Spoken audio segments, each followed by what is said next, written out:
Talked about Buzzo. I'm going to kick things off with him as we're getting ready to hop into the action.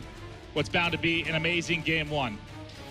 Yeah, and you're going to see them fight over this middle hard point. It's going to be right in the center of the map. Going to be teams fighting from all over the place. You're going to see teams going all the way up to that top side. You're going to see that green arrow try and get to the other side of the map for that flank. And then on the left-hand side, you're going to see players try and win those close quarter engagements and then just slide out and take that middle hard point.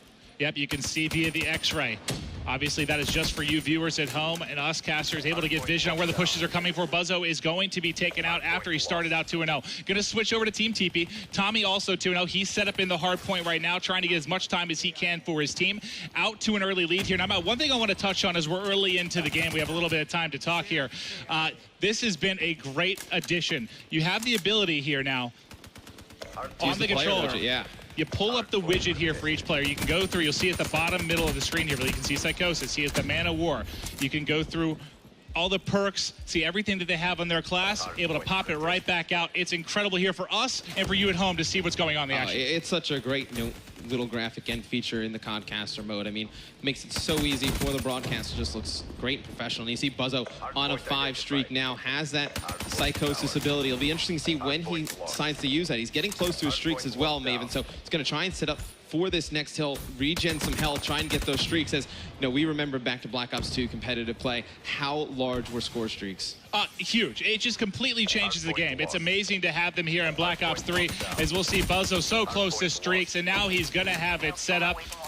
Going to have the Hellstorm missile, going to be set up for when he comes off a spawn. We're going to stay on with him, as he's got his specialist ability up. He's fully got loaded. streaks. I mean, he has his specialist ability. He has 2 score streaks. The Hellstorm and that Guardian will decide when he uses it, and that's what's going to be the whole metagame, right? You're going to have that pre-match metagame deciding, what we're going to protect, what we're going to ban, what specialists we're going to use, and then in-game, right?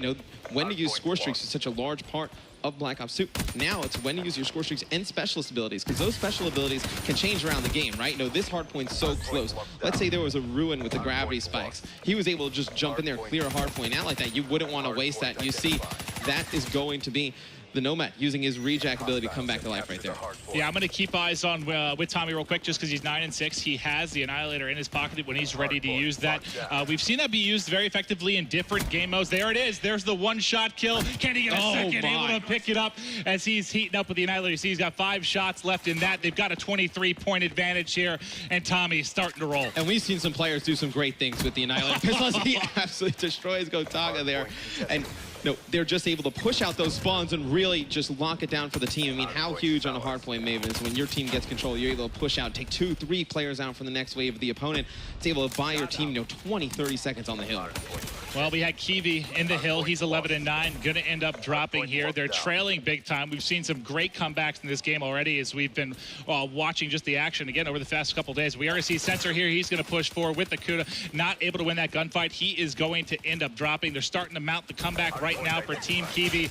And I got to go back to Buzzo, though. He hasn't even used his streak set. He's still holding on to the specialist. I'm going to keep going back to him just so you at home can get an eye of when he's going to start to put these into effect. Yeah, you definitely want to see his Psychosis come into effect. It's going to be awesome. So you see that Nomad ability, that rejack coming into effect again. He had no idea where that player was going to come up and go once he's out of that smoke. And see, Buzzo gets taken out by that guy, but it's all timing on when to use these, Maven. You see Buzzo just waiting for the perfect opportunity to do so, because his team is still pretty close in the game, right? There's no reason to panic right now. Still 6 minutes, 20 seconds to go.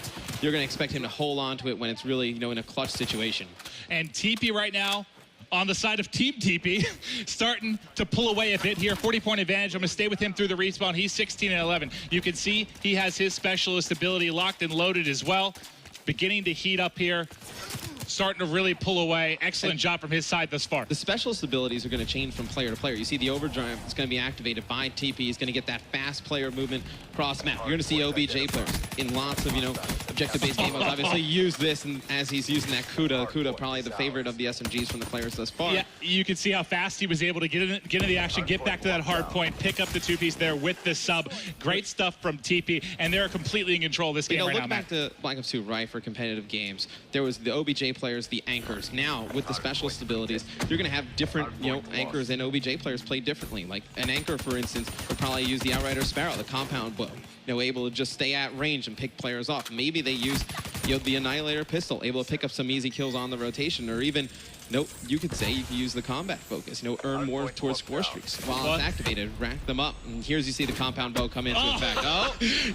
Sorry, Sensor, gonna stick that one in your back. He's gonna tag him up, just trying to pick one up, gets hit markers, and in comes the Sparrow kill for Gotaga as he's able to take down Merc. It's such an awesome animation when he hits him with the bow. It's just awesome. Watch the players fly back. You see Tommy with that Annihilator pistol yet again, picking up another one. He has been so good on when to use that.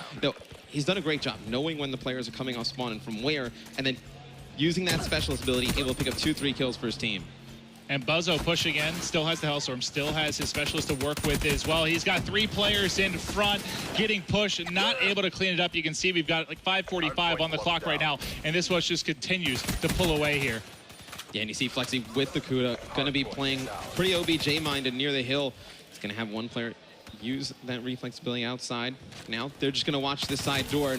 Hardpoint is such a great game mode, Maven. For the people new at home, why don't you explain what Hardpoint is? I mean, for Hardpoint, we're going to be playing to a max of 250. Obviously, this is going to be rotating basically on a 60-second timer as they're going to look to control, you can call it the hill.